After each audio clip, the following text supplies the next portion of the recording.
Pass, trading பிகினராக இருக்கவங்க எந்த மாதிரியான ஸ்டாக்ஸ்லாம் வாங்கலாம், அதை பற்றி டீட்டெயில் சொல்கிறீங்களா? நீங்கள் ஒரு ஷேரை வாங்கி ஹோல்டிங் வைக்கிறீங்கன்னா நீங்கள் உங்களோட டைம் டியூரேஷன் நீங்கள் டிசைட் பண்ணிக்கணும். ஒரு வருஷமா இல்லை நீங்கள் லாங் டேர்ம் நீங்கள் ஹோல்ட் பண்ண போகிறீங்கன்னா டிசைட் பண்ணிக்கோங்க. பேசிக்காக நீங்கள் ஷேரை வாங்குறப்போ நீங்கள் ரெண்டு இம்பார்ட்டன்ட் ஃபேக்டர் நீங்கள் மைண்டில் வச்சுக்கணும். எதுக்காக அந்த ஷேரை வாங்குறீங்க? நீங்கள் டிவிடெண்ட் பர்பஸுக்காக இல்லை கேபிட்டல் கெயினுக்காகவா அப்படிங்கிறத நீங்கள் மைண்டில் வச்சுக்கணும். இப்போ கேபிட்டல் கெயின் அப்படின்னு என்ன? இப்போ ஒரு ஸ்டாக் வந்து 1000 ரூபா ட்ரேட் ஆகிட்டு இருக்கு, 1500 போச்சு அப்படின்னா 500 ப்ராஃபிட் கிடைக்குது இல்லைங்களா?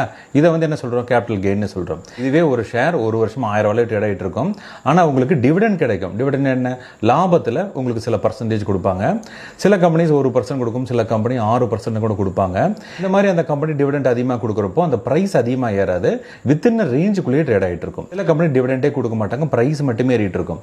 ஃபார் எக்ஸாம்பிள் எம்ஆர்எஃப் எடுத்துக்கங்களேன், அது 1 லட்சத்தை தாண்டி ட்ரேட் ஆகிட்டு இருக்கு இல்லைங்களா?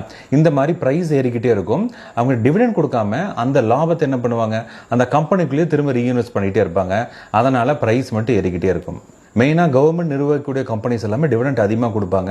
இப்போ ஃபார் எக்ஸாம்பிள் கோல் இண்டியாவில் எடுத்துக்கோங்களேன், அப்போ அதில் டிவிடெண்ட் கிடைக்குது இல்லைங்களா? அதனால் எப்பயுமே ஒரு ஃபிக்ஸட் ரேஞ்சுக்குள்ளேயே இருக்கும், நமக்கு டிவிடெண்ட்டும் ஒரு ஸ்டேபிளாக கிடைச்சிக்கிட்டே இருக்கும். இப்போ ரியல் எஸ்டேட் இன்வெஸ்ட்மெண்ட் ட்ரஸ்ட்டும் இன்ஃப்ராஸ்ட்ரக்சர் இன்வெஸ்ட்மெண்ட் ட்ரஸ்ட் அப்படிங்கிற 2 ப்ராடக்ட் இருக்குது. இதில் நீங்கள் இன்வெஸ்ட் பண்ணிங்கனாலும் உங்களுக்கு ஒரு ஸ்டேபிளான டிவிடெண்ட் கிடைக்கும். Stay tune, stay focused.